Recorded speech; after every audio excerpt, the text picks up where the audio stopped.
గమనిక, ఇది అధికారిక కథ కాదు.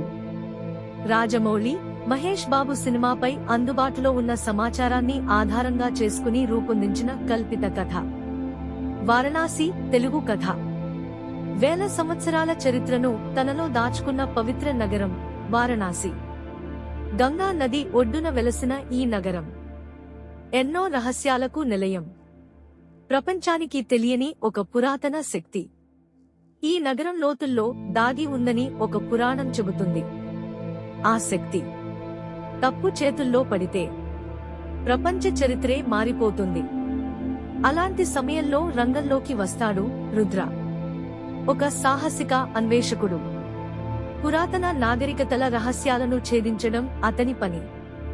ఒకరోజు అతనికి వారణాసిలోని ఒక పురాతన దేవాలయం గురించి సమాచారం అందుతుంది.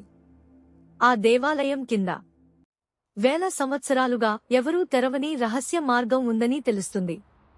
రుద్ర తన పరిశోధనను ప్రారంభిస్తాడు.